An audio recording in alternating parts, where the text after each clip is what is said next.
was our brother Joel. Can you hear me? Yeah. Okay. His two elder sibs thought him a real doll. Considering his beginning, it's amazing he's tall.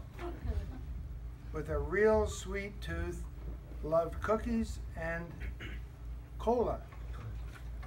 He was fed butter tarts, and we called him Baby Jola. That's only 2 paragraphs. Baby Jola was an accident waiting to happen. Tried to drown at Beach Bays. Mom and Dad were caught napping. Fell overboard in Perry Sound at the town pier. Do you want my glasses? Well, these aren't doing well. The floating sun hat signified it was clear. He was near it. Is this something you just made up? If Dad had not scooped him out of his blonde head, he wouldn't be here, because he would have been dead. This is written on the 4th line of World. Our childhood accidents, here's another matter. One day on the farm, there arose such a clatter. Dad ran to the barn to see what was the matter. On the barn roof, complete with tarpaulin, parachute, holy Jesus, was our blonde-headed brother. What? Oh my God. Oh, Neanderthal brute, holy.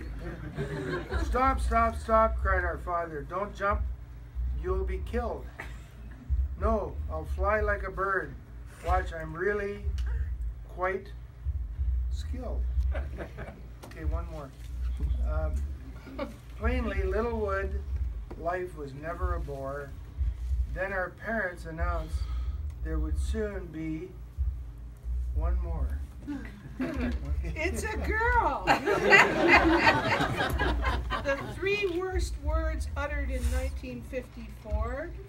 With the birth of Sister Sarah, baby Jola existed no more. His new lot in life was to make her life hell, which he did, and still does. And all things considered, he's really done well. Such a dick. I'm trying to recall the memories, such a blur, but under my saddle, Joel has been my #1 burr. Not to bore you, but these are the true facts. It's hard to believe these dastardly acts. He murdered my cat.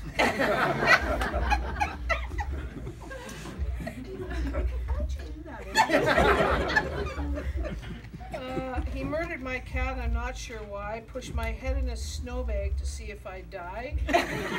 He pushed me out of the truck at 40 miles an hour. Plainly, our relationship was really quite sour. His suicide and homicide didn't stop here. For pyromania, he has a really good flair. With little Sib Sarah set a grass fire divine, brought neighbors and fire trucks screaming down the 4th line. Your turn? No. I left by this time. I was gone. I remember that fire. Do you remember that fire? Seeing our fence post charred, the job's been done. He moved into incinerating tractors for a little more fun. Not once, twice, but 3 times he ignited the old Massey. Each time Bruce rebuilt her, which is a neighbor of ours. And he's dead because he's right up there with the cat. Each time Bruce rebuilt her right up from the chassis. Brothers Mark and Joel often got up to no good, but stuck together like glue, just as 2 brothers should.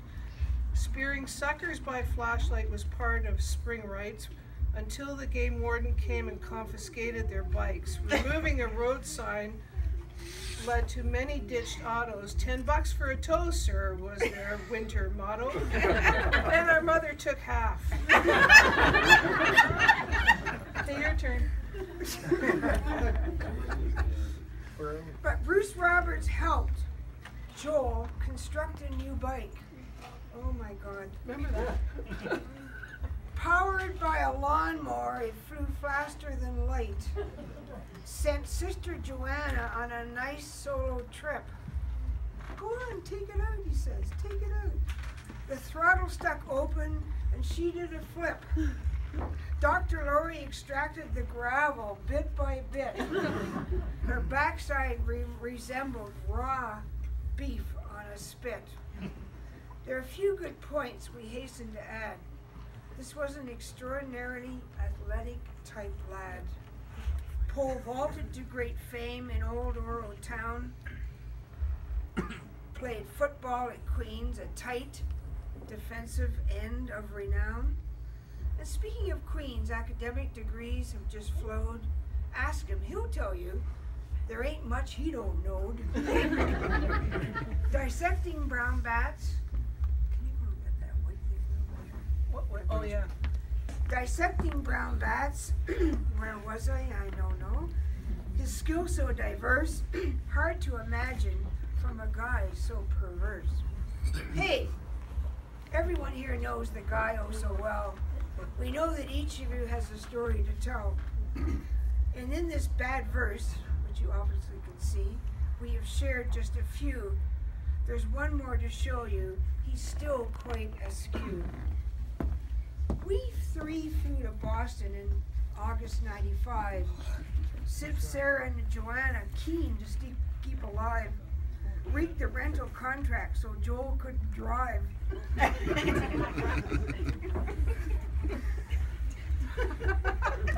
you remember you pulled the goddamn emergency brake?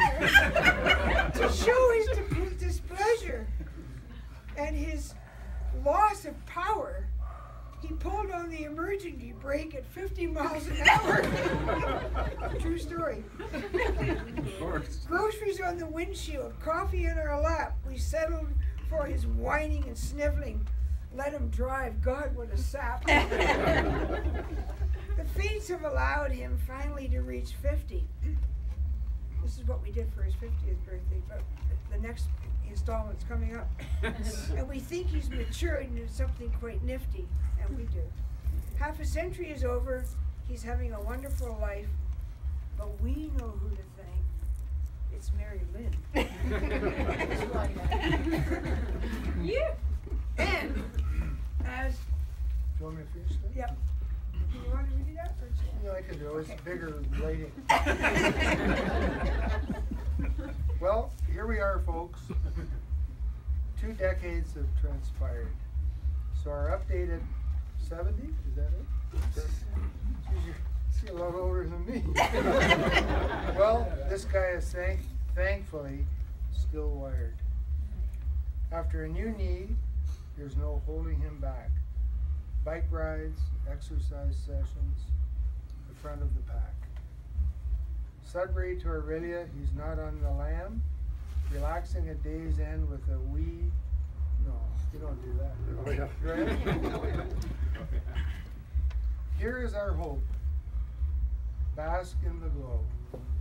Baby Joel from Idaho. We used to have a saying, it's not on here, but we lived in the backside of, what was it called? Likely, BC? Yeah.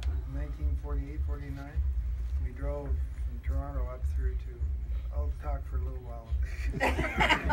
through northern the U.S., through Idaho, and then up the 100-mile house up the Caribou Trail. And we had an old saying. It was, Baby Joel from Idaho, wind him up and watch him go. And that's the way he is still today. Wind him up and he'll go, go, go. So after a knee, we did that. Sudbury to Aurelia. He's not on the lam, relaxing at day's end with a wheat round.